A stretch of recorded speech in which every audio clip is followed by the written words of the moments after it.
اس پر بہت ریسرچ کی گئی کہ ڈاٹر ان لا کی کتنی قسمیں ہیں. تو فائنل سٹڈی جو سامنے آئی اس میں لکھا گیا کہ 5 ٹائپس آف ڈاٹر ان لا، کہ ڈاٹر ان لا 5 طرح کی ہوتی ہے. پہلی who runs at yes auntie mode، اس کو کہتے ہیں مدر ان لا پلیزر، کہ یہ ایک ایسی بہو ہوتی ہے کہ جو اپنی ساس کو بس خوش رکھنا اس کی زندگی کا مقصد ہو جاتا ہے، لہذا وہ ہر کام آنٹی کے کہنے پہ کرتی ہے، یس آنٹی موڈ میں وہ زندگی گزارتی ہے. دوسری ڈاٹر ان لا وہ ہوتی ہے کہ جس کو اس کا ہسبینڈ کہہ دیتا ہے کہ تم نے میری امی کو خوش رکھنا ہے، اور وہ اپنی ساس کو خوش رکھنے پہ مجبور ہوتی ہے. اس کے اگر دل کو دیکھیں تو اس میں وولکینو کی طرح آگ بھری ہوتی ہے ساس کے خلاف، مگر اوپر اوپر سے خاوند کے کہنے پر یہ اپنی ساس کو خوش رکھتی ہے تاکہ گھر کا ماحول اچھا رہے، مگر دل میں اس کے بہت زیادہ نفرت ہوتی ہے، دشمنی ہوتی ہے.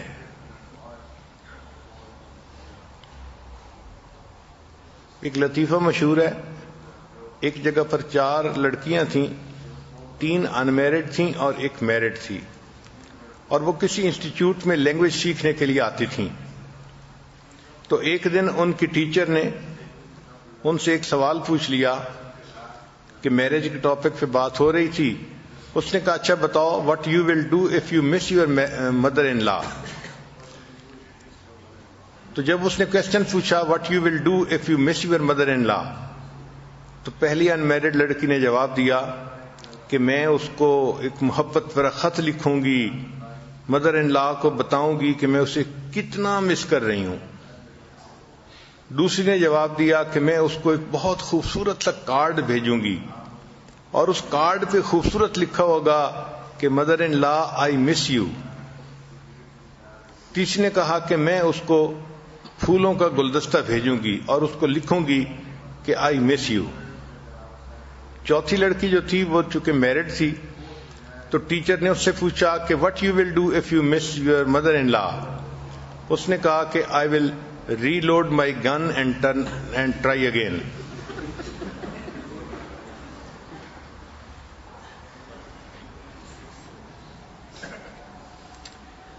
تیسری قسم جو ہے ڈاٹر ان لا کی وہ ہوتی ہے کانفیڈنٹ ڈاٹر ان لا. یہ بچیاں اسٹرانگ ولڈ پرسنالٹی ہوتی ہیں اور یہ اپنی زندگی کو اچھی طرح مینیج کر لیتی ہیں. وہ مدر ان لا کو بھی اچھی طرح ٹریٹ کرتی ہیں، اس کو ایک کلوز ریلیٹو کی طرح رکھتی ہیں، مگر ایٹ دی سیم ٹائم اپنی زندگی کی جو حقیقتیں ہیں ان کو بھی نہیں بھولتی. عام طور پر ایسی جو بہویں ہوتی ہیں ان کی زندگی کامیاب گزرتی ہے. چوتھی ٹائپ آف مدر ان لا جو ہے وہ ہوتی ہیں ٹرانسفارمر. لفظ تو عجیب سا ہے مگر ان کو نام یہی دیا گیا. ٹرانسفارمر کا کیا مطلب کہ یہ وہ ڈاٹر ان لا ہوتی ہے کہ جو ساس کی کڑوی کسیلی برداشت کرتی ہے اور خاموش رہتی ہے اور اپنا وقت گزارتی ہے اور انتظار کرتی ہے کہ اس کے بچے بڑے ہو جائیں اور اس کی گھر میں پوزیشن مضبوط ہو جائے اور خاوند اس کے ساتھ اچھی طرح اٹیچ ہو جائے. جب یہ میچور عمر میں آ جاتی ہے اور بچے بھی اس کے ساتھ ہوتے ہیں اور ہسبینڈ اس سے دور بھی نہیں رہ سکتا، تو اس وقت یہ پھر اپنی مدر ان لا سے گن گن کے بدلے لیتی ہیں کہ شادی کے شروع میں اس نے یوں کیا تھا، یوں کیا تھا، یوں کیا تھا. تو ایسی ڈاٹر ان لا کو ٹرانسفارمر کہا جاتا ہے. پھر 5ویں قسم ہے انڈیفرنٹ ڈاٹر ان لا. یہ وہ ہوتی ہے کہ جس کو اپنی تعلیم، اپنے حسن سے پہ ناز ہوتا ہے اور وہ سمجھتی ہے کہ میرا خاوند میری مٹھی میں ہے. So she is involved in herself and does not like interacting with husband's family. تو وہ خاوند کو اپنے ساتھ مصروف رکھتی ہے اور ہسبینڈ کی فیملی کے ساتھ انٹریکٹ کرنا پسند ہی نہیں کرتی.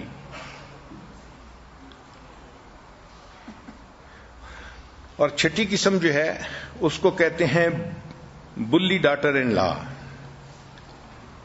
کہ یہ گھر میں تو رہتی ہے مگر یہ اپنی مدر ان لا کے بارے میں جانتی ہے کہ وہ اتنی لکھی پڑھی نہیں یا اتنی ذہین نہیں، تو یہ اس کو چھوٹی چھوٹی باتوں پہ طنز کرتی رہتی ہے، باتیں کرتی رہتی ہے، سناتی رہتی ہے.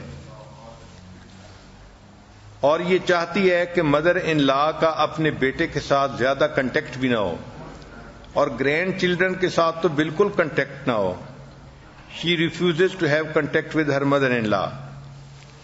اور بعض اوقات ہسبینڈ کے سامنے بھی اس کی ماں کے بارے میں یہ کمنٹس پاس کر دیتی ہے. اس کو کہتے ہیں بلی ڈاٹر ان لا.